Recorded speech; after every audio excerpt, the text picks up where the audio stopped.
Jadi beres pulang dari Thailand tuh tajir nih gue. Barangkali nggak kuat balik lagi gitu ya. Masih ada sisa dari yang didapat di sana ya, tinggal beberapa ratus juta doang sih. Tukang tipu datang semua. Emang lu lagi dijadiin jalan buat bersihin duit haram gua, bro.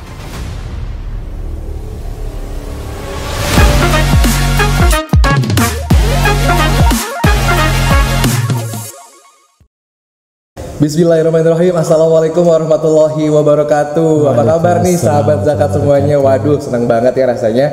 Saat ini adalah saya, Yudi Darmawan, yang akan menjadi host di podcast Rumah Zakat. Masya Allah, tabarakallah ya. Dan hari ini spesial banget karena kali ini Rumah Zakat kedatangan sebuah tamu, seorang tamu yang luar biasa. Seonggok kan. Ini merupakan sebuah internet sensation. Wah, luar biasa. Jadi memang saat ini, akhir-akhir ini internet kita, sosial media kita sedang dihebohkan dengan kehadiran seorang sosok yang luar biasa rupawan, tampan, dan menjadi idaman dari para ibu-ibu dan remaja putri, para ukhti dan semuanya begitu ya. Masya Allah, tabarakallah.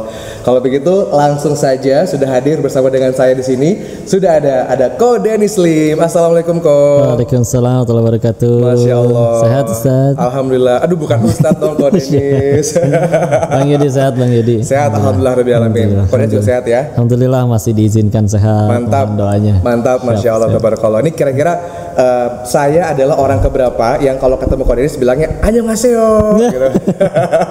Nggak dihitungin, takut gitu ya? Migrain kalau dihitungin. Benar.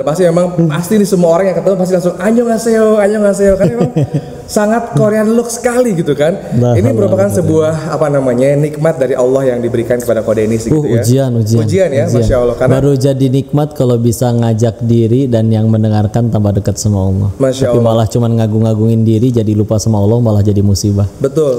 Karena memang banyak sekali orang-orang yang terlena sama nikmat yang dikasih, sampai akhirnya kita semua jadi lupa bahwa itu ternyata sebuah azab yang sebenarnya didahulukan di dunia begitu ya. Nauzubillah min zalik.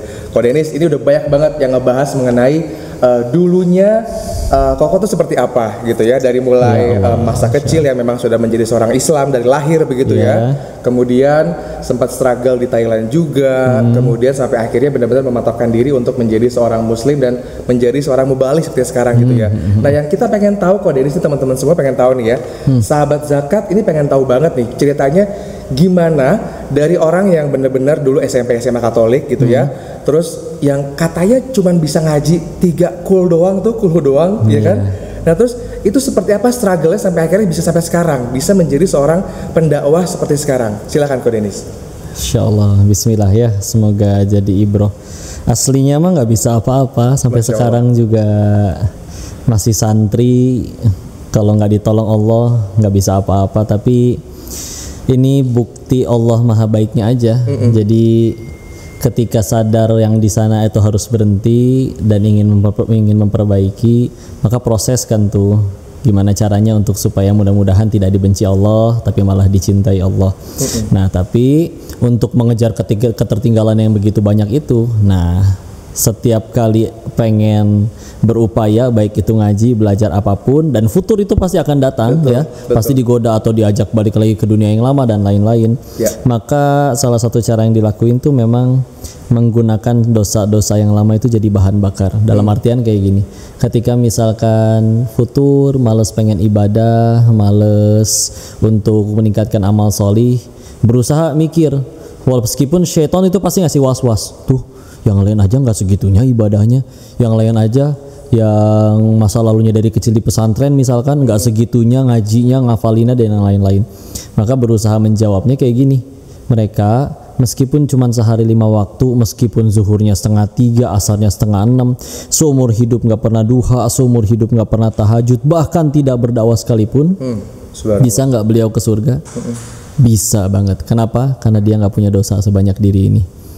Jadi ketika misalkan diri ini tahu salah, tahu pengen memperbaiki diri, tahu utang dosanya banyak, tapi tahu pengen tetap ke surga, terus membiarkan diri ini terlena dengan amalan yang ala kadarnya doang, tanpa mau ngapalin lebih banyak, belajar lebih banyak, ibadah lebih banyak, berdakwah lebih banyak, berjuang lebih banyak, ngerasa nggak tahu diri aja di hadapan Allah kalau misalkan nggak ngelakuin itu. Sedangkan kita sebagai manusia pasti nggak suka sama orang yang nggak tahu diri, betul? Masa kita biarkan diri kita jadi nggak tahu diri di hadapan Allah yang maha baik? Jadi setiap kali capek, futur, ngejar ketertinggalan, ya udah bismillah, memang bismillah kata Allahnya. Wattaqullah wa yu'allimukumullah, ujung Al-Baqarah 282 ya. Kamu ningkatin takwa ke sisi Allah, nanti Allah yang ngajarin kamu. Jadi pinter, jago, hebat dan yang lain-lain, kerja, prestasi, Allah tuh nggak nyuruh kita nentuin takdir. Allah tuh nyuruh kamu gerak, yang penting kamu ikhtiar, yang penting kamu usaha. Allah nggak nyuruh kita nentuin takdir. Allah nyuruh kamu silakan berikhtiar, silakan mengejar. Masalah akhirnya menguasain atau tidak itu bonus dari Allah, karena aslinya bukan manusia yang pintar, tapi Sang Maha Pemilik ilmu mau nggak nitipin ilmunya kepada kita. Tinggal gimana kita mau merayu Allah agar Sang Maha Pemilik ilmu rela menitipkan hal-hal yang bisa, ilmu-ilmu yang membuat kita tambah dekat kepadanya atau tidak. Karena kalau enggak, ya koruptor juga pada pinter, betul. Cuman masalahnya kan Allah nggak suka dengan ilmu yang sudah dapatnya. Masya Allah, tabarakallah. Mohon doanya ya. Aduh, ini apa namanya ya, luar biasa, menyentuh sekali dan terpukul saya gitu ya, karena banyak banget nih anak muda di Indonesia begitu ya, yang punya banyak pemikiran yang aduh, saya tuh banyak banget dosanya gitu, banyak dosa, maksiat, melakukan perbuatan haram gitu kan, sampai akhirnya malu, udahlah ngapain sih sholat gitu kan, ngapain sih berbuat baik apa segala macam, kayaknya Allah udah gak bakal terima di dosa-dosa gua gitu misalnya. Nah, kira-kira gimana caranya agar bisa mengencourage anak muda sekarang ini agar mereka bisa gak usah khawatir bahwa Allah akan menerima segala taubatan kita, itu gimana Pak Des? Mesti diyakini dulu kalau ada perasaan muncul kayak gitu, fix itu dari syaitan. Karena syaitan gak suka kita tobat, tapi dia gak bisa apa-apa kalau kita tobat. Dia paling banter cuman bisa ngasih was-was, munafik, ntar dia balik lagi, ntar dia dilakuin lagi, percuma bolak-balik, kepalang basah, nyemplung aja sekalian. Itu dari syaitan. Karena sekalinya kita tobat, anggaplah, enggak, aku gak mau denger, aku tetap pengen wudhu, pengen sholat. Apakah pernah kita dengar ceritanya pas orang itu wudhu dicegat sama setannya di tempat wudhu, di sliding, di tackle, cubit ginjalnya, digebugin, dijambak? Gak ada, beneran. Kita di rumah nih nyetel murotal Al-Quran 24 jam misalkan ya, nggak betah tuh setan. Tapi mencet tombol matiin sendiri aja nggak bisa. Benar. Kalau bisa horor, brother. Benar. Paling cuma bisa kasih was-was, bosen, ganti dong, dangdut ke dangdut atau apa misalkan gitu ya. Kalau kita nggak mau nurut, nggak mau, pengen Al-Quran, apa dibanting murotalnya? Enggak. Inna kaida syaitana kana do'ifa. Sesungguhnya tipu daya syaitan itu lemah. Surat An-Nisa ayat 76. Baru jadi berat kalau kita ladenin. Contoh ya, laki-laki sendirian di kamar, punya syahwat, belum nikah, ada internet, ada handphone, aduh rusak. Nyindir. Kok ngerasa? misal ya. Kalau misalkan ternyata punten, mohon maaf, dibisikin syaitan, terus kita langsung tutup handphone, keluar main bola kek, atau bantuin tetangga pindahan kek. Beres, gerak, capek, pulang, mandi, sholat, selesai, tutup episode hari itu, selesai, capek, udahan. Tapi kalau kita ladenin, lihat gambar dulu deh. Ada videonya. Waduh, 1 jam, 1 menit doang mah nggak apa-apa deh. Rusak, brother. Apalagi lagi ada yang viral ya. Aduh. Jangan diladenin. Yang pasti kalau kita ada perasaan punya salah, terus ada perasaan gak akan diampuni, itu tipu daya syaitan. Karena kalau emang Allah udah gak mau ngampunin, mudah oleh Allah dimatikan detik itu juga pas lagi maksiat. Tanya kepada diri, kenapa saya masih hidup? Allah nungguin tobat kita. Ya, pegangannya Quran surat 35, surat Fatir ayat 45, pas pojok kiri atas tuh sebelum Yasin ya. A'udzubillahi minasyaitonirrajim. Bismillahirrahmanirrahim. Walau yu'akhidullahu an-nas bima kasabu ma taraka 'ala dhahriha min dabbah walakin yu'akhiruhum ila ajalim musamma. Kata Allah nih, bahasa kitanya nih, kalau sekiranya orang bikin dosa kontan balasannya detik itu juga, tidak akan tersisa satu makhluk bergerak bernyawa pun di muka bumi ini. Masya Allah. Pertanda, 1, nggak ada yang luput dari dosa. 2, dosa sekecil apapun layak Allah azab dengan kematian. Kenapa kita masih ramai seperti ini? Sederhana, walakin yuakhiruhum, tapi Allah akhirkan untuk mereka hingga waktu yang ditentukan. Allah nungguin kita tuh. Kalau Allah udah benci, udah segitu gelehnya sama kita ya, udah Allah mati detik itu juga. Ya, itu pertanda banget dari Allah kalau misalkan Allah, pokoknya sederhana, kita abis bikin dosa nggak mati, sederhana. Allah berarti masih nungguin kita tobat. Masya Allah ya Allah. Nggak ada terlambat, nggak ada terlambat. Ya Allah, coy, luar biasa ya coy. Ini kita sebagai sahabat zakat terpanggil banget gitu bahwa ternyata, ternyata Allah tuh benar-benar nungguin kita bertobat begitu ya. Nungguin kita. Masya Allah. Lalu tahu nggak kisahnya itu Fir'aun? Fir'aun itu kan menjelang wafat ketika akhirnya mau ditelan oleh lautan, ada riwayat yang menceritakan sadar tuh dia tuh bahwa Tuhannya Musa yang benar. Tapi ketika akan wafat tersebut diceritakan Jibril itu menyumpal mulut Fir'aun dengan tanah. Supaya apa? Supaya nggak bisa ngucap kalimat pertobatan. Kenapa? Karena saking maha penyayangnya Allah, makhluk seancur Firaun aja kalau dia sampai tobat di ujung akhir hidupnya, Allah punya hak buat ngampunin dia. Setidaknya kita tidak separah Firaun. Karena kalau ada para istri yang berkata, kok suami saya lebih parah dari Firaun? Bohong. Kalau suaminya lebih parah dari Firaun, nama suaminya yang ditulis di Al-Quran. Iya benar juga ya. Kan udah separah-parahnya makhluk gitu. Aduh kebiasaan para istri emang selalu suka menghiperbola apapun begitu ya. Kalau Dedis ya. Kalau Dedis ini kalau kita ngomongin soal hiperbola, ada juga orang-orang yang kalau tadi kan orang-orang yang merasa dirinya banyak dosa, banyak maksiat apa segala macam. Ada juga sekarang orang-orang yang merasa enggak kok, gue udah beriman gitu. Gue adalah orang yang sangat beriman kepada Allah Subhanahu Wa Taala dan Rasulnya begitu. Nah, sebenarnya apa sih tanda bahwa orang itu memiliki kadar keimanan yang meningkat, Ko Denis? Baik, bismillah ya. Sebetulnya iman itu nggak cuma bisa diakuin sekedar aku beriman selesai. Tapi iman itu memang dia ada di hati, terucap pada ucapan dan muncul pada tindakan. Baru jadi iman. Karena kalau misalkan cuma aku beriman loh, tapi ternyata perbuatannya bertentangan dengan keimanannya, maka ya bahasa sekarangnya ngomong kosong lah ya. Maka yang saya tahu ketika akhirnya iman bertambah tinggi, tambah naik, pasti makin pengen jadi manfaat bagi orang lain. Gak apa-apa orang dulunya ada yang pernah nyari Allahnya gara-gara diputusin pacar, nyari Allahnya gara-gara kelilit pinjol, nyari Allahnya gara-gara rungkat main slot kalah melulu ya. Tapi ketika akhirnya mencari ketenangan, Allahnya udah dapat di hati, dia tenang, dia damai hatinya, dan terus dilakuin itu amal solehnya tambah dekat sama Allah, pasti makin pengen jadi manfaat, makin pengen jadi kebaikan bagi orang lain. Makanya Islam itu motonya rahmatanil alamin. Bukan tanpa alasan. Bahkan tadi kita ini lagi ngobrol bareng sama Rumah Zakat, ada alasan kenapa zakat itu jadi rukun Islam yang ketiga, yang keempatnya baru puasa. Ya, karena kalau orang serajin-rajinnya puasa, ya dia doang yang dapat manfaatnya. Orang kalau zakat terbayarkan, masya Allah, siapa yang dapat manfaatnya? Luas itu, masya Allah. Ya, selain memang karena zakat itu disebutkan di Al-Quran sebanyak 30 kali dan 26 kalinya itu barengan dengan sholat. Sejajar ya? Iya, jadinya makanya zakat dulu baru puasa. Selain memang manfaatnya. Bahkan ada riwayat yang menceritakan Nabi Musa alaihissalam itu kan ia bisa berkomunikasi langsung dengan Allah. Sempat nanya beliau itu, aku udah beramal ini, aku udah beramal itu, aku udah sholat dan yang lain-lain. Sudahkah engkau senang wahai Allah? Kata Allahnya belum.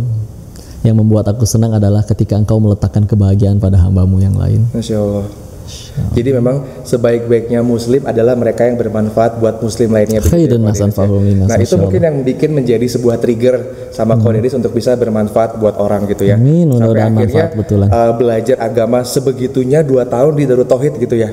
Iya, salah satu episode belajar ya di Darut Tauhid. Mondok, mukim di situ. Benar-benar mukim di sana. Benar-benar belajar agama dari nol. Dari A sampai Z sama A gitu. Yang dari nol bangetnya mah sebetulnya karena masuk Darut Tauhid 2019. Jadi ada fase dari 2017 ke 2019 itu alhamdulillah Allah pertemukan dengan begitu banyak guru-guru juga di Bogor. Nah itu ujian banyak banget pasti ya, untuk meningkatkan keimanan tuh pasti pengen jadi pendakwah, pengen bermanfaat buat orang itu pasti akan didatangin dengan banyak banget ujian. Itu kira-kira apa nih ujian-ujian yang kira-kira bisa kita ibroh buat kita semua?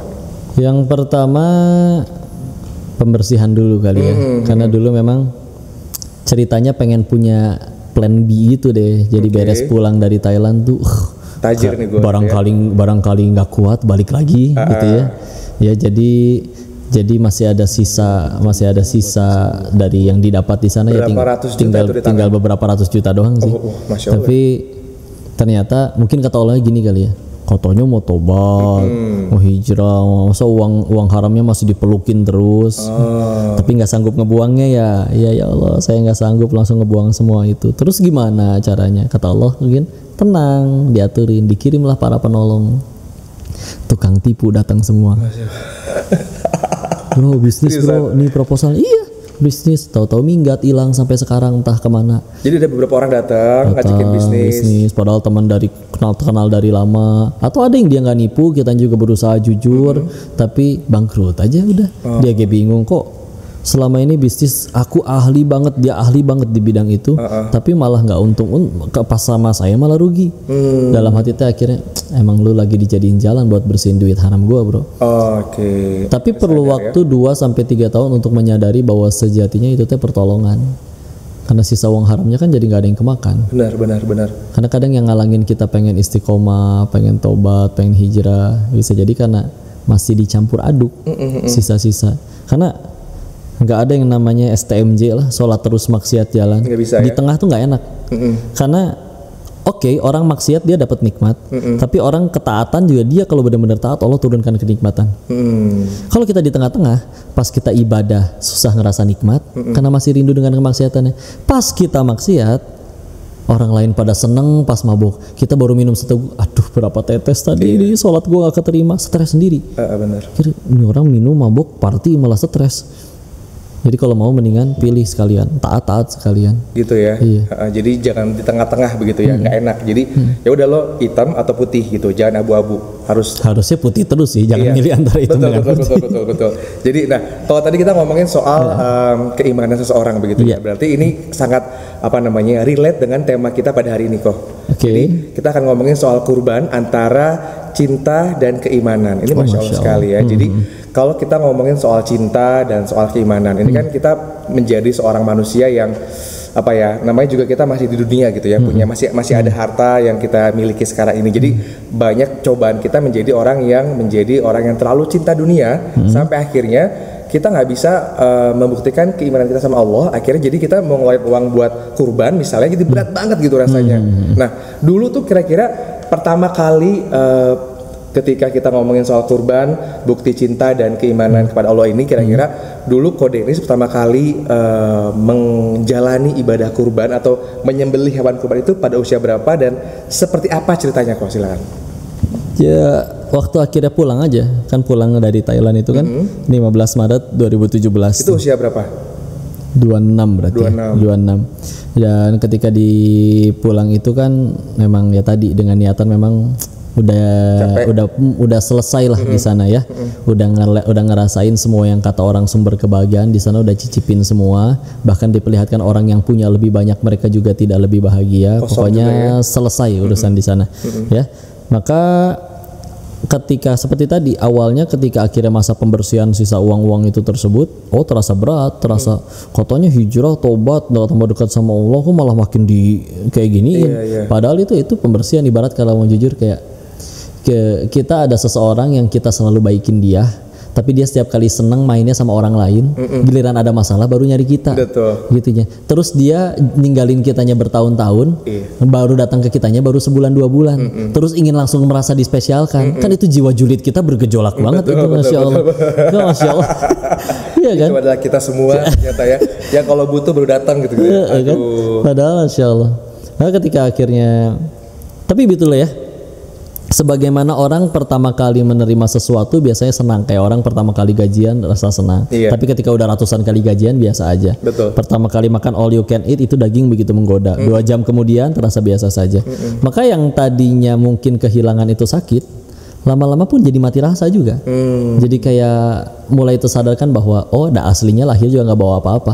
Dan memang setiap kali perih ketika kehilangan itu berusaha nampar diri bahwa kalau aku masih perih berarti aku masih segitu melekatnya itu dunia di hatiku. Berarti masih belum Allah di hatiku. Karena lihat orang-orang yang lebih mulia daripada kita, para nabi, orang-orang soleh terdahulu, pahala lebih banyak. Dosa jelas lebih sedikit bahkan terampuni. Ujian lebih parah daripada orang kebanyakan, tapi tetap lebih berakhlak mulia daripada orang-orang kebanyakan. Apa yang membuat mereka mau sebegitunya gitu? Sederhana. dalam hatinya sudah tinggal Allah doang, nggak ada apapun selain Allah. Jadi cukup berapa kali lagi kecewa dan patah hati baru kita sadar bahwa bahagia itu adanya pada ketaatan kepada Allah, bukan ngejar keinginan sendiri. Masya Allah, sahabat zakat, memang penting banget ya kita bisa meneladani atau memiliki ilmu tauhid begitu ya, agar kita tuh semata-mata cuman berserah diri sama Allah gitu. Semua keputusan lillahi ta'ala, semuanya hasbunallah wa ni'mal wakil gitu ya. Nah, kalau first impressionnya ketika berkurban pertama kali itu gimana ya? Karena banyak banget orang muslim gitu ya, ternyata yang sampai udah setua ini misalnya belum pernah kurban sama sekali. Itu kalau dulu gimana tuh Pak Denis rasanya? Akhirnya ketika ngelakuin, memang ketika awal syaitan ngegoda dengan cara bahwa rugi dong, sayang banget. Tapi ya sebagai sapi waktu itu langsung. Pertama kambing dulu ya. Cuman ketika akhirnya berkurban dan syaitan ngasih was-was, paling sehari 2 hari udah ngerasa udah biasa aja gitu. Karena emang sejatinya emang kita zaman sekarang tuh nabungan kita nggak pegang cash gitu. Cuman nominal angka yang kita lihat di internet banking gitu kan, yang sebetulnya lagi nggak kelihatan bentuknya. Betul. Jadi ketika akhirnya masa cuman gara-gara angka yang di situ berkurang, tadinya misalkan 8 menjadi 5, terus kita bete berbulan-bulan gitu kan, asa kayak nggak worth it juga gitu. Iya, benar. Sedangkan itu bisa nambah lagi. Dulu juga terlahir nggak bawa itu semua, dan selalu berusaha nampar dirinya kayak gini, kalau misalkan untuk itu aja masih berat, ya berarti aku masih sebegitu melekatnya itu dunia di hati. Maka sedangkan katanya ngakunya pengen hijrah, tobat, lepas dari segalanya untuk supaya bahagia tanpa batas dengan cara lillahi ta'ala, tapi ternyata kehilangan kayak gitu masih berat, stres. Tapi lama-lama udahlah, tenang aja. Akhirnya bismillah, lama-lama seperti itu ya, dan lama-lama malah bismillah jatuhnya ketagihan. Memang dalam artian ketika tadi kita jadi wasilah orang berbahagia gitu ya, yang tadinya mungkin dongkol kehilangan, tapi ketika ngelihat ekspresi para penerimanya, ya Allah, terakhir makan daging 1/2 tahun yang lalu, sekarang jadi bisa makan daging gara-gara kejadian ini. Apalagi kalau misalkan kita coba nganterin sendiri, diterima dengan menundukkan kepala, Masya Allah, terima kasih, tapi kami nggak bisa balas apa-apa. Semoga dimudahkan, rezekinya dimudahkan, hajatnya dikabul, keinginannya dimuliakan dunia dan akhirat.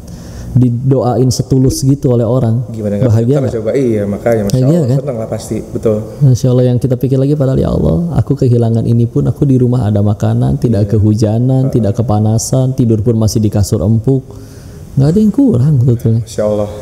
Jadi memang kita harus benar-benar berani untuk melepaskan yang sedikit itu agar nanti insya Allah Allah ganti dengan sebanyak mungkin keberkahan yang berikutnya, begitu ya Pak Denis ya. Pasti Allah balas. Nah, tapi sebenarnya masih banyak juga anak muda sekarang, sahabat zakat yang masih belum begitu paham mengenai sebenarnya apa sih itu keutamaan dari kurban itu sendiri gitu kira-kira. Masya Allah, yang paling pertama jelas ketika bicara kurban, atau nggak cuma kurban sebetulnya, amalan apapun ketika sudah benar-benar tadi pengen ke surganya Allah, maka yang paling berharga sih Allah ridho, udah gitu aja. Ya. Dan nanti meluas nih. Ini memang sekarang eventnya insya Allah kita akan dekat dengan kurban, tapi amalan apapun selagi niatnya lillahi ta'ala, caranya benar, Allah ridho, ya itulah kabar baiknya ya.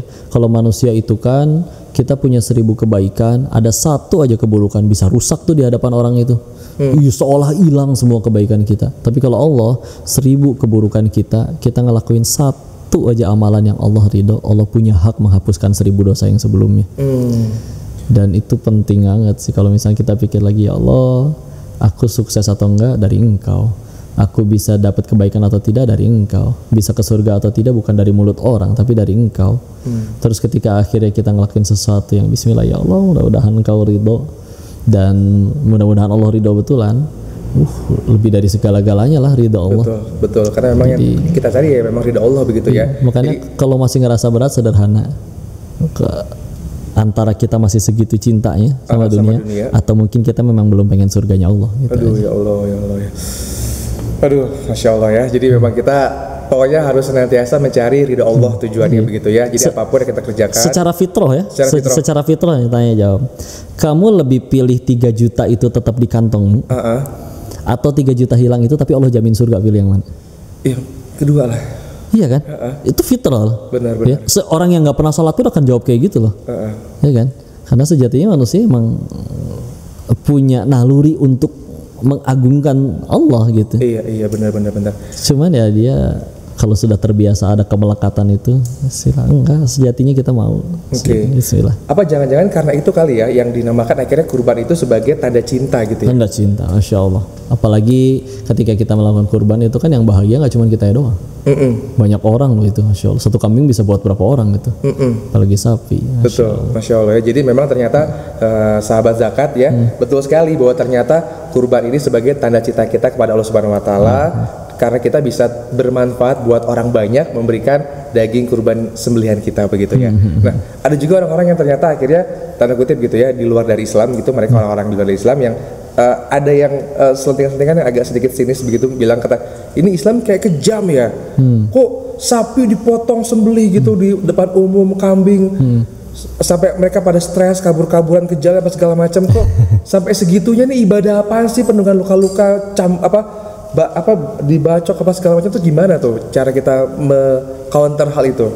Masya Allah, emang secara ada syariat nih untuk supaya si kambing itu tidak tersiksa dan yang lain-lainnya. Tapi toh memang ketika kita bicara terkait manusia melakukan itu, memang Allah yang sudah menjadikan manusia itu sebagai khalifah fil ard, ya, yang di Al-Baqarah ayat 30 itu. Betul. Pojok kiri atas. Karena memang itu bahkan secara medis ya, secara sains biologinya, ada hewan yang dia memang pemamah biak, giginya pipih semua, makannya rumput doang kayak kambing dan yang lain-lain. Ada hewan yang memang makannya daging doang, nggak bisa makan rumput kayak singa dan yang lain-lain, makannya giginya tajam runcing. Sedangkan manusia giginya dua, ada gigi taringnya, ada gigi yang untuk ngunyahnya, untuk yang gerahamnya memamah biak. Sehingga itu memang secara ininya juga menguatkan bahwa memang langit, bumi, hewan-hewan, ikan, tanaman itu memang diciptakan, itu fasilitas kita sebetulnya kalau dari sudut pandang Islamnya.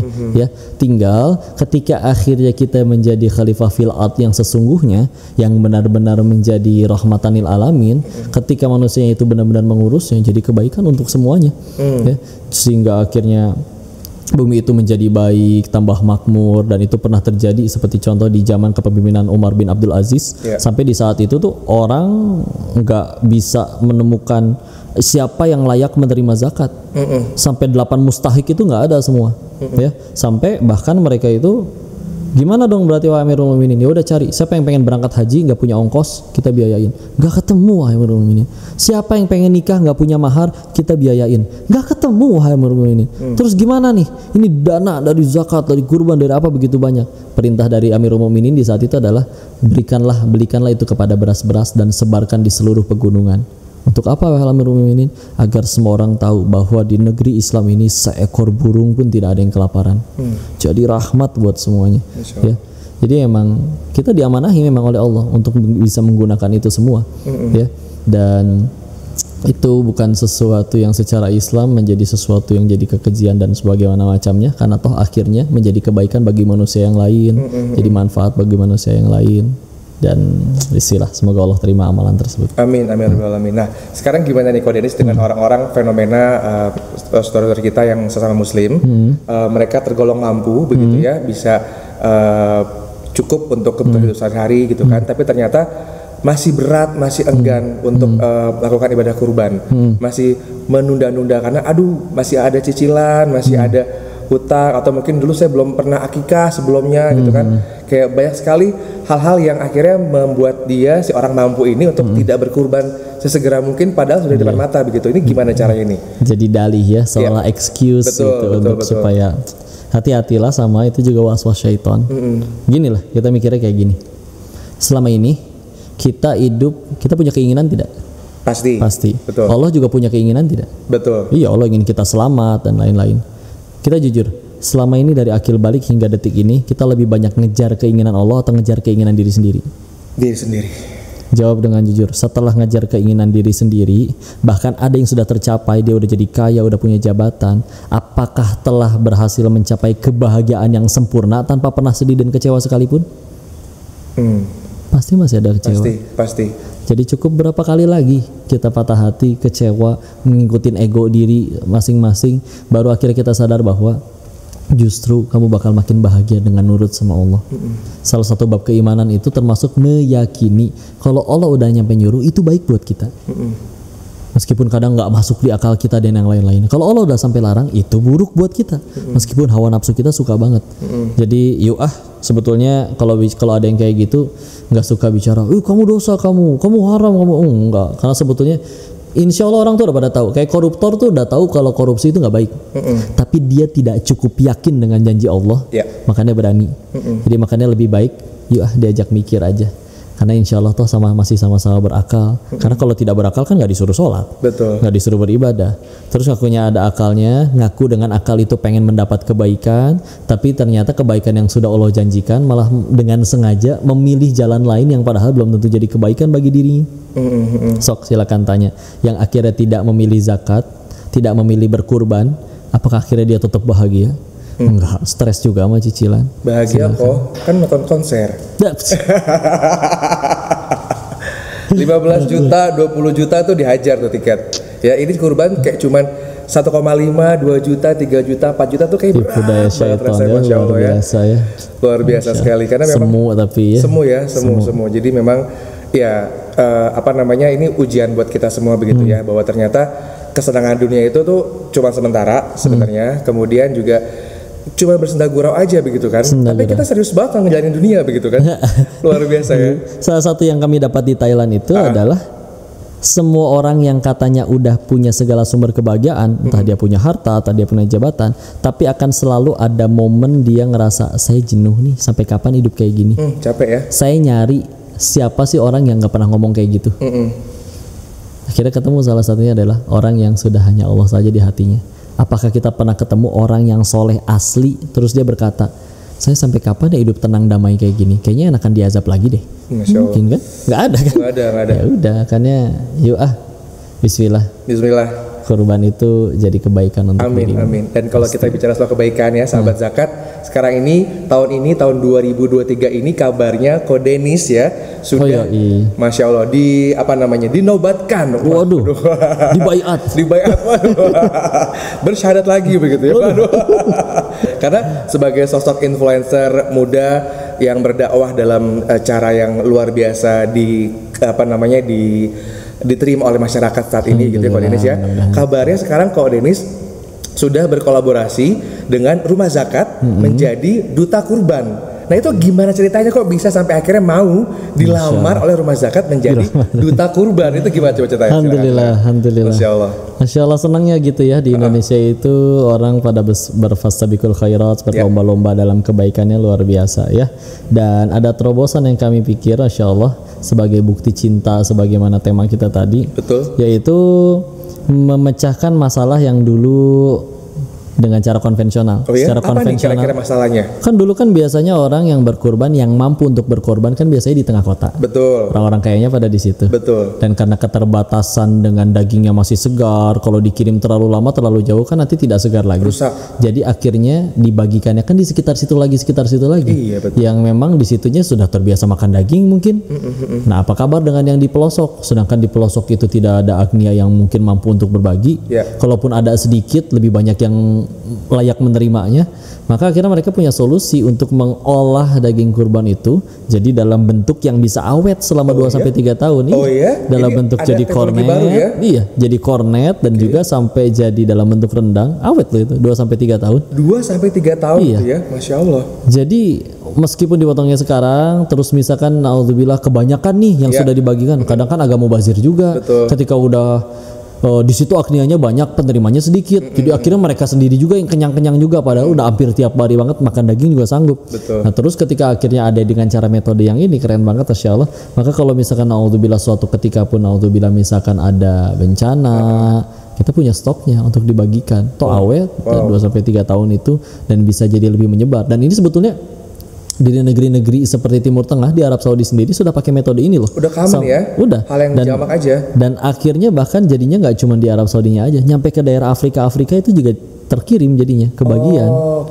Karena tadi dengan metode tadi diawetkan, jadi lebih tersebar, lebih efektif, lebih efisien. Masya Allah. Jadi memang ini sahabat zakat ya, ini sebuah definisi pahala jariah terus mengalir begitu ya. Kalaupun kita kurban hari ini di hari Idul Adha gitu sampai tasyrik ya, kemudian manfaatnya daging yang sudah jadi kornet, jadi rendang, dikalengkan itu bisa bermanfaat sampai 2 sampai 3 tahun ke depan untuk daerah konflik, pelosok-pelosok terpencil begitu ya, semua bisa merasakan nikmatnya. Mau lihat nggak ininya? Ada contohnya lah. Ada contohnya. Wow, Masya Allah. Oh ini ya. Oh. Bismillah. Ini yang sudah dalam bentuk rendang nih. Itu rendang. Oh, ini kemasannya juga enak tuh. Udah bagus, tinggal nggak usah pakai yang pisau tajam di kerek-kerek dulu. Ini tinggal diceletekin keluar. Baik. Ini sungguh sebuah tataran bahasa yang luar biasa ya. Celetekin. Baik. Karena memang benar gampang sekali ya. Jadi ini sangat praktis, higienis, dan sangat bermanfaat sekali untuk orang-orang yang jarang makan daging begitu ya. Iya, berkah. Tersebar banget kemana-mana. Masya Allah. Apalagi ini udah dibumbuin, Badr. Iya. Gak usah sibuk dimasak lagi. Ini keren banget ya. Jadi memang sekarang nih tahun ini adalah tahunnya Kodenis lah ya untuk menjadi duta kurban dari rumah zakat. Mudah-mudahan jadi manfaat dan bisa ngajak sebanyak-banyaknya orang beramal soleh insya Allah. Jadi kornetnya ini tahannya 2 tahun, kalau rendang itu tahan 3 tahun ya. Waduh, Masya Allah. Jadi benar-benar bisa memberikan banyak sekali manfaat secara panjang waktunya, durasinya. Jadi benar-benar efisien, efektif. Mau ditahan dulu, hari tasriknya udah lewat lama nih. Betul. Tapi pengen tersalurkan, yang jalan untuk menyalurkan kesananya memang harus misalkan 2 pekan perjalanan. Oh tenang, awet. Gak masalah ya. Tenang aja. Kalau cara nabung, ngumpulin duit supaya punya tekad untuk berkurban tuh gimana sih kok yang paling gampang gitu? Sederhananya. Masya Allah. Sejatinya dalam kayak misalkan orang beramal ya. Kadang orang nanya kayak gini, gimana sih cara ngapalin Quran? Gimana sih cara ngapalin? Gimana sih cara punya amal? Sederhana. Syaratnya cuma satu sebetulnya. Apa tuh? Mau. Oke. Masalahnya kadang ada banyak orang yang bilang mau tapi aslinya tidak benar-benar mau. Duh. Iya. Karena belum jadi prioritas aja. Lain di mulut, lain di hati gitu ya. Kalau udah jadi prioritas gini deh. Dalam sehari chat yang masuk ke handphone manusia itu banyak. Betul. Tapi ketika dia lagi di pinggir jalan nungguin misalkan ojek online, dia pasti buka chat dari si ojek online-nya dulu. Betul. Padahal ada chat dari orang-orang lain yang udah nggak dibalas sampai berapa pekan gitu ya. Karena kenapa yang itu dibalas duluan? Lagi jadi prioritas. Jujur, berani gak nampar diri sendiri. Kalau kita masih belum ngelakuin itu, belum mau untuk beramal soleh, berkurban dan lain-lain, punten, bisa jadi memang Allah belum jadi prioritas di hati kita.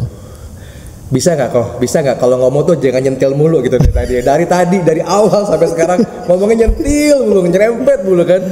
Paling senang bikin orang tuh kayak merasa bersalah, jadi feeling guilty gitu kan. Masya Allah, tabarakallah. Berarti jiwanya masih hidup. Itu pintu hidayah yang luar biasa. Dan kabarnya kalau nggak salah ya, super kurban ini bisa dijadikan sebagai makanan darurat untuk terjadi pada saat terjadi bencana begitu ya. Iya, itu dia. Walaupun kita tidak berharap ada bencana ya, tapi ketika itu terjadi, kan yang dibutuhkan tuh benar-benar ya Allah, mereka gimana caranya untuk beli atau belanja apa segala macam. Dengan ini siap saji, ini mah gampang, tinggal peletekin. Kalau benar-benar darurat ini sudah dalam kondisi matang, bisa langsung makan. Nggak harus yang repot dimasak lagi dulu gimana ya. Jadi berkah sih ini yang nemuin terusan. Alhamdulillah. Luar biasa banget. Jadi ini benar-benar menjadi semacam sebuah solusi begitu ya. Terobosan. Kalau misalnya si kurban ini ya dikemas menjadi kalengan begini, jadi kornet, jadi rendang, itu kalau secara hukum syariatnya gimana sih kok? Masya Allah. Ya, ini sudah difatwakan oleh MUI loh, Majelis Ulama Indonesia. Selain memang tadi kan di Arab Saudinya juga sudah menjalankan ini. Memang dulu dalilnya ada dikasih hadis riwayat Imam Bukhari dan juga Muslim. Qala Rasulullah Muhammad SAW bersabda yang maknanya memang daging itu waktu itu memang harus jangan sampai di pagi hari setelah hari ketiga tasyrik kalian masih punya daging. Kata Nabi awalnya kayak gitu. Awalnya gitu. Terus begitu tahun selanjutnya para sahabat berkata, kami ingin mengamalkan seperti yang tahun dulu. Kata Nabi tidak. Hari ini kali ini kalian makan, kalian beri makan dan kalian simpan. Kenapa aku dulu memerintahkan harus habis? Karena waktu itu sedang ada paceklik, kelaparan, ya. Jadi memang ternyata memang dibolehkan. Walaupun memang paling ahsannya memang kalau misalkan ada langsung dibagikan. Tapi kalau misalkan dengan cara seperti ini ada maslahat yang lebih besar, itu dia Islam yang jadi rahmatan lil alamin. Ketika ini benar-benar bisa jadi maslahat lebih besar daripada iya nih benar-benar seger, tapi di tempat itu udah terima semua, udah pada kenyang semua. Ya udah dengan cara ini kan tersebar banget. Jadi sudah difatwakan oleh MUI kita juga bahwa ini boleh boleh dilakukan, mubah. Jadi jangan khawatir ya. Bahkan kalau para ulama sudah menyetujui, bismillah mereka dengan keilmuannya, bismillah mudah-mudahan ini jadi jalan keridhaan Allah. Jadi memang ini kalau kita bicara soal ahsannya atau baiknya memang harus sesegera mungkin ya, immediately harus dibagikan. Tapi kalau ternyata ada apa namanya maslahat yang jauh lebih banyak, besar, lebih banyak gitu ya. Ya kenapa enggak gitu ya? Karena kan Islam datang untuk jadi maslahat ya. Dan kalau ini untuk benar-benar juga jadi maslahat, makanya kalau enggak para ulama kita di MUI nggak akan mengizinkan. Betul. Di Arab Saudi juga nggak akan mengizinkan. Betul sekali. Jadi memang no worries nih, nggak usah khawatir ya sahabat zakat. Jadi memang Rumah Zakat bersama dengan Kodenis sebagai duta kurban tahun ini benar-benar mengajak kita semua untuk yuk sama-sama kita ikutan super kurban karena manfaatnya lebih banyak dan lebih besar begitu ya. Masya Allah. Nah, gimana kita menanggapi tanggapan dari orang-orang yang juga kadang masih suka berpikiran gini, ngapain sih jauh-jauh kurban kok ke sini, ke kota ini, ke sana sini, kenapa nggak yang deket-deket aja kita bantu begitu? Itu gimana tanggapannya? Balik lagi, kalau memang di kota tempat yang memang ingin kita bagikan itu lebih membutuhkan, silakan di situ. Oke. Nah ini kan tapi masalahnya ini benar-benar bisa jadi solusi bagi yang di situ udah pada kebagian semua. Apa kabar dengan saudara kita yang lain? Kan Muslim itu kan satu tubuh, ya.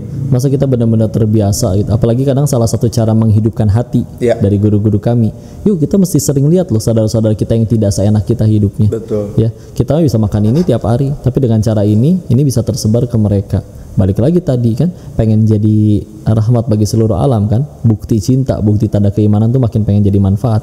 Jadi ketika dapat solusi seperti ini yang menawarkan bisa ada saudara kita yang dapat kebaikan lebih banyak, pasti hatinya terketuk untuk terus menyebarin. Masya Allah ya, luar biasa banget. Jadi ini kan memang semacam apa namanya ya, hal yang memang dibilang baru nggak baru, tapi ada beberapa orang yang akhirnya baru sadar bahwa oh iya benar juga ya, kenapa kita nggak kepikiran bahwa ternyata ada konsep ini jauh lebih memberikan maslahat yang lebih besar begitu ya. Alhamdulillah. Nah, gimana caranya agar kita juga bisa memberikan semacam pemahaman kepada mereka yang bilang bahwa ini kan kalau misalnya saya kurban tapi kok saya nggak ngelihat penyembelihannya, saya kayak nggak afdol nih kalau saya nggak ikut motong, nggak ikut sembelih itu gimana rasanya? Apakah memang boleh kita tanpa melihat yang kita sembelihkan gitu, Kodenis? Melihat sembelihan kita sendiri itu tidak menjadi syarat sah atau tidak jadi sesuatu yang wajib untuk supaya agar ibadah itu menjadi sah. Jadi boleh kalau mau diwakilkan.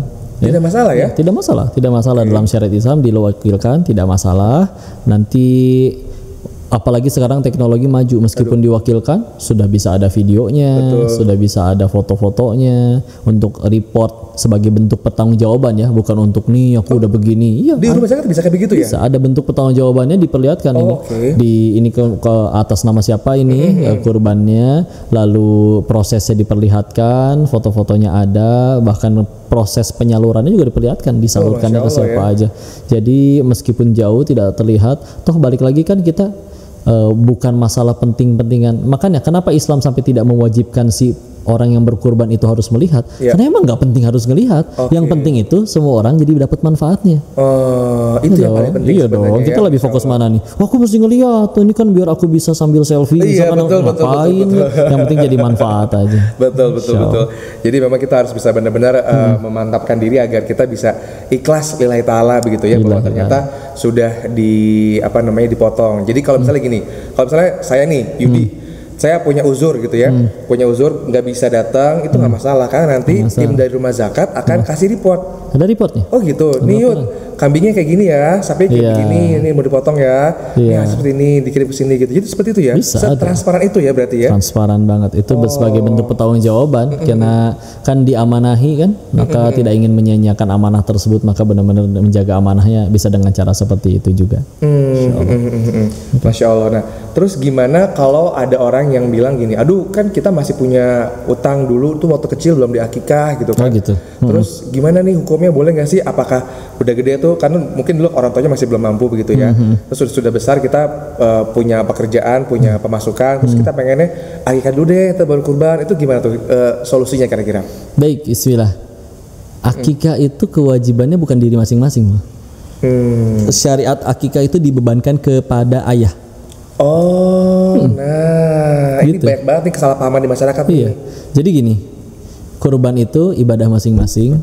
Akikah itu ibadahnya ayah. Ibadah ayah. Jadi kalau pada saat dulu, kalau misalkan dulu ternyata misalkan ayahnya tidak mengakikahi karena memang kondisinya memang tidak sanggup. Betul. Akhirnya si anak itu punya rezeki pun dia nggak bisa mengakikahi dirinya sendiri. Bisa, karena akikah itu ibadah yang dibebankan kepada ayah. Kalau mau silakan diberikan dulu kepada ayah, nanti ayah mengakikahi anaknya. Itu bisa dengan cara seperti itu. Tapi kalau misalkan belum akikah nih, apakah jadi nggak boleh kurban? Boleh orang kan, karena akikah itu tadi dibebankan kepada ayah, kurbannya diri masing-masing. Jadi hal yang berbeda ya. Iya. Jadi silakan aja kalau belum akikah ya sahabat zakat itu jangan khawatir. Jadi karena itu tanggung jawab orang tua, tanggung jawabnya ayah begitu ya, bukan tanggung jawab kita sebagai anak, walaupun kita sekarang sudah mampu secara finansial begitu ya. Jadi tetap boleh, silakan berkurban, insya Allah. Betul, jadi berkah lah ini, manfaat banget. Bahkan mereka juga bisa memberdayakan para peternak-peternak kambing, sapi yang ada di pelosok gitu kan. Kadang mereka udah beternak tapi juga nggak ada yang belinya kadang karena saking jauhnya. Jadi selain peternaknya di situ juga diberdayakan, bahkan bisa juga dimodalin untuk mereka bisa beternak di sana. Nanti hasilnya pun dibagikannya di situ, dipotongnya di situ, tersebarnya di situ. Jadi meluas banget sih, alhamdulillah melalui wasilah, melalui rumah zakat ini, masya Allah. Nah, ini gimana nih kira-kira kalau soal si laporan tadi gitu ya? Apakah memang nanti laporannya itu misalnya ketika ketika kita potong di hari H itu laporannya akan disampaikan via WhatsApp kah atau email kah atau di hari H itu, atau nanti misalnya sebulan kemudian kah atau 2 minggu berikutnya kah laporannya? Cepet kok sebegitu, karena kita kurban nih terus akhirnya kan diberikan dalam bentuk kambing. Akhirnya dibawalah kambingnya ke pelosok atau memang kambingnya ada di pelosok. Kan setiap kali disembelihnya itu kan didokumentasi. Ya, setelah dokumentasi pembagian semua sudah rapi, itu ya secepat sebagaimana kita ngirim data foto dan video. Masya Allah ya. Secepat itu ya? Jadi nggak akan nunggu nyampe bulan depan atau apa, udah segera itu mah ya. Sebegitu selesai semua sampai dibagikan, selesai itu. Bisa di SMS juga ya, di SMS, bisa pilih WhatsApp. Mau dalam bentuk WhatsApp, dikirimkan foto dan videonya, atau juga melalui lewat email juga bisa. Silakan pilih itu mah. Ya. Dan karena secara tertulis lengkapnya memang 1-2 pekan selesai. Jadi memang bukan hal yang sulit ya untuk kita mendapatkan laporan secara detail begitu ya. Jadi karena teman-teman di rumah zakat ini sudah punya semacam sistem yang jelas, yang clear, yang benar-benar accountable, benar-benar bisa benar-benar bisa meyakinkan masyarakat bahwa silakan monggo tafadol untuk langsung saja percayakan uang kita yang sudah kita tabung selama ini untuk ibadah kurban. Langsung percayakan ke rumah zakat, karena insya Allah semuanya amanah, laporannya secara jelas, transparan begitu, sampai akhirnya Qadidis bersedia menjadi duta kurban di tahun 2023 ini dengan rumah zakat. Alhamdulillah. Atau kan yang paling penting kan jadi amalan yang diterima Allah, bukan jadi amalan yang keterima foto dan videonya. Tenang aja, insya Allah. Betul. Aduh, tapi kan nggak bisa selfie kok sama sapinya gitu kan, pengen kayak sambil lihat-lihat gitu kan. Sapinya gede nih atas nama Yudi misalnya gitu. Aduh. Hati-hati diseruduk. Iya, kita kadang suka gitu ya. Kita kalau ibadah tuh suka campur-campur sama ria gitu ya. Kayak misalnya kita lagi umroh apa segala macam kan, itu tipis-tipis banget tuh ininya. Gimana caranya agar kita nggak jadi orang yang ria sih kok? Cara latihan ikhlas itu sederhana ya, ciri utamanya yaitu ada orang tidak ada orang sama saja. Kalau pengen untuk supaya benar-benar hanya Allah saja, salah satu cara latihannya ya harus punya ibadah yang rahasia, yang nggak ketahuan orang, yang hanya diri kita yang sendiri yang tahu. Dan terus banyak berpikirlah bahwa anggaplah kira satu dunia kagum, nge-like, nge-subscribe segala konten kita, kebaikan. Tapi kan syarat masuk surga bukan jumlah follower, bukan jumlah like. Tenang aja itu mah. Yang penting Allah suka. Satu dunia benci, satu dunia nggak tahu kita pernah ngelakuin amalan itu, Allah tahu. Dan kalau Allah ngasih ganjaran, nggak ada yang bisa ngalangin kita ke surganya Allah. Surganya punya Allah kok, bukan punya mulut makhluk. Masya Allah. Jadi yang penting adalah pendapatnya Allah, bukan pendapatnya manusia nih sahabat zakat ya. Nah, ada juga orang-orang yang kekeh sumekeh gitu ya.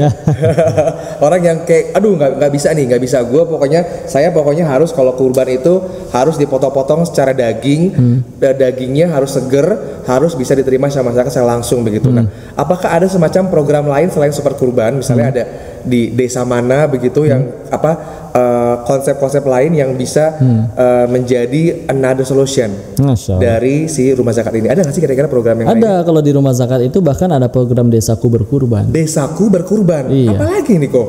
Jadi dia mereka memberdayakan para peternak-peternak yang ada di pelosok, ya, yang tentu tidak sebanyak yang di dekat dengan kota-kota, ya. Jadi udah di peternaknya di sana diberdayakan. Bahkan kalau mereka dari awal yang nggak punya modal pun bisa kita modalin, hingga akhirnya benar-benar berdaya, jadi manfaat, ya. Dan akhirnya terbagikannya, dipotongnya di situ juga. Pengen tetap utuh dalam bentuk daging, peternaknya di situ, hewan ternaknya di situ, dibagikannya di situ, dokumentasinya ada, lengkap. Masya Allah. Bisa jadi kan dalam bentuk ya? Iya. Oh, jadi banyak banget kerjaan rumah zakat ya. Jadi Masya Allah. Jadi yang sekarang ini adalah sebelumnya diberdayakan dulu nih peternak-peternak sapi, kambing di daerah pelosok begitu ya. Berdayakan dulu sampai mereka akhirnya bisa punya banyak peternakan di sana. Kemudian bagi sahabat zakat yang mau kurban dengan konsep tetap kayak daging itu bisa tuh langsung ke sana. Bisa mau ke sana juga bagus, tapi kalau enggak pun bisa kan ada dokumentasi. Gitu ya? Berdaya, petaninya berdaya, yang menerimanya juga tetap menyebar, dan daging tetap segar, tetap fresh, tetap bisa langsung dinikmati begitu ya. Jadi dengan tersedianya berbagai pilihan amalan ini, mau dalam bentuk kaleng, mau dibagikan di sana, atau mau untuk berbagi kepada peternak yang lain untuk lebih berdaya, ataupun mau dipotongnya di sana dalam bentuk daging, semuanya bisa. Kita punya alasan apa lagi nanti kalau nggak mau berkurban di sisi Allah. Tapi yang jelas sih memang sepertinya kalau kita sebagai pekurban itu nggak bisa datang langsung gitu ya, Ko ya. Karena agak susah begitu kan kalau misalnya kita mau maksa untuk misalnya saya mau datang ke Cianjur atau mau datang ke desa mana gitu, mau lihat tuh repot begitu ya jadinya. Jadi memang tidak disarankan untuk kita sahabat zakat para pekurban untuk datang ke tempat langsung, karena sudah insya Allah percaya aja lillahi ta'ala akan tetap disampaikan dan dilakukan dengan transparan begitu ya aktivitasnya. Contoh yang lebih penting kan Allah terima tadi, bukan sekedar ada dokumentasinya doang. Jadi penyembelihan, pendistribusian semuanya diurus, di take care sama rumah zakat dari A sampai Z, dari hulu ke hilir begitu ya. Selesai. Masya Allah, tabarakallah. Berkah banget, alhamdulillah. Apalagi nih kira-kira manfaat yang bisa kita dapetin kalau ternyata sahabat zakati sudah yakin di hatinya untuk sudah mengazamkan diri untuk oke, bismillah, tahun ini tahun 2023 saya akan melakukan kurban di rumah zakat, entah itu super kurban atau desaku berkurban. Tidak ada halangan lagi, segera hubungi sekarang juga aja. Masya Allah. Selesai. Dari sekarang sudah bisa kok untuk dihubungin, tinggal maka Masya Allah. Jangan dientar-entar kalau beramal itu. Karena siapa yang menjanjikan kamu entar-entar itu? Iya. Kita yang lagi bicara ini 5 menit lagi juga nggak tahu masih ada apa enggak. Betul. Jadi udah sesegera mungkin. Dan dari awal sekarang niatnya aja udah jadi pahala. Apalagi kalau misalkan bisa direalisasi, Masya Allah. Oke. Kalau ini kita udah sampai di penghujung acara nih ya. Jadi sekarang monggo disampaikan kepada teman-teman semua sahabat zakat, kira-kira apa inti dari kurban sebagai tanda cinta dan keimanan kita, agar kita semakin mantap, semakin yakin, bismillah tahun ini sama rumah zakat aja deh. Baik, bismillah. Tadi kita sudah sepakat, ketika semakin tinggi keimanan, pasti makin pengen jadi manfaat bagi orang lain. Betul. Pertanyaan hidupnya sudah berubah. Dari yang tadinya bertanya apa aku sudah bahagia, sekarang menjadi bertanya sudah berapa orang yang aku bahagiakan. Pengen jadi manfaat, pengen jadi kebaikan. Maka dari itu, ini adalah salah satu cara kita menunjukkan bukti cinta kita. Tidak hanya kepada Allah, tapi juga kepada sesama manusia. Allah izinkan kita yang terpilih menjadi hamba yang jadi manfaat bagi banyak orang. Oh, itu lebih mahal daripada sekedar kita dapat nominal harta dan yang lain-lain. Maka silakan dibuktikan. Karena sejatinya, tadi kita udah bahas, semua yang Allah berikan itu sejatinya masih berupa ujian. Allah titipkan kita harta nih. Harta itu masih jadi ujian. Kapan jadi nikmat? Kalau bisa jadi jalan tambah dekat kepada Allah, jalan tambah manfaat. Dengan ini kan jadi manfaat banget. Dan bukti orang benar-benar bersyukur itu, dia akan menggunakan nikmat dari Allahnya itu untuk benar-benar jadi manfaat, jadi kebaikan. Karena kalau misalkan ngakunya bersyukur, alhamdulillah, tapi tidak digunakan untuk ketaatan, berarti hati-hati, bisa jadi cuma omong kosong nanti di sisi Allah. Jangan sampai kita kena istidroj gitu ya. Kita dikasih banyak sekali nikmat di dunia, harta berlimpah, kerjaan gampang, urusan gampang, tapi kita mau ibadahnya bolong-bolong, sholatnya bolong-bolong, mau kurban juga ragu-ragu begitu ya. Jadi jangan khawatir nih, buat sahabat zakat dimanapun berada, untuk selalu menjadikan rumah zakat sebagai solusi dalam melakukan kurban misalnya. Kemudian bayar zakat juga, banyak sekali hal-hal ibadah-ibadah yang bisa kita lakukan dengan rumah zakat ini begitu ya. Jadi pastikan super kurban ini adalah pilihan terbaik untuk ibadah kurban kamu. Mantap. Sahabat zakat, masya Allah, tabarakallah. Alhamdulillah. Jazakallah khairan. Wa iyaka berkah, mohon doanya. Ustazku ya Habibi Albi, masya Allah. Mudah-mudahan ilmu yang Allah titipkan kepada antum Ustaz ya, bisa memberikan keberkahan buat orang banyak, kebermanfaatan buat orang banyak. Semoga antum juga selalu senantiasa diberikan kesehatan, insya Allah diberikan taufik hidayahnya, kebahagiaan, dan insya Allah mendapatkan ridho dari Allah Subhanahu Wa Taala. Sekali lagi jazakallahu khairan katsiran. Doa yang sama untuk antum. Amin amin amin rabbal alamin. Semoga kita semua ya sahabat zakat bisa senantiasa terus mencari ridho Allah yang paling penting begitu ya, agar kita senantiasa bisa menjadi hamba Allah begitu, bukan hamba yang lain. Jadi semua yang kita lakukan tujuannya hanya diniatkan buat Allah Subhanahu Wa Taala, dan jangan lupa kita harus senantiasa menjadikan super kurban menjadi pilihan kurban kita di tahun ini bersama dengan rumah zakat. Masya Allah, tabarakallah ya. Oke, sekarang kita langsung aja nih, kita punya tagline kabarnya ya. Masya Allah, tagline kita ini luar biasa sekali. Jadi tagline kita adalah bagaimana caranya agar kita bisa meningkatkan gerakan nyata untuk bisa melakukan ibadah kurban melalui super kurban di rumah zakat. Masya Allah. Oke, sahabat zakat semua, jadi mari sama-sama kita mendukung rumah zakat agar bisa menjadi pilihan terbaik buat kamu untuk berkurban di tahun 2023 ini. Siap semuanya ya? Karena manfaat kurban Anda bergerak nyata untuk Indonesia. Oke, baik. Terima kasih Ko Denis sudah bersama dengan saya di Rumah Zakat Podcast. Semoga bisa memberikan manfaat yang luar biasa, besar, dan insya Allah bisa menggerakkan hati kepada para sahabat zakat untuk bisa langsung bismillah. Tahun ini, tahun 2003, saya akan kurban di Rumah Zakat ikutan super kurban bersama Ko Denis. Masya Allah. Terima kasih Ko Denis. Terima kasih. Senang banget, terima kasih sahabat zakat sudah bersama dengan saya Yudi Darmawan. Kita ketemu lagi insya Allah di lain kesempatan. Terima kasih. Wassalamualaikum warahmatullahi wabarakatuh.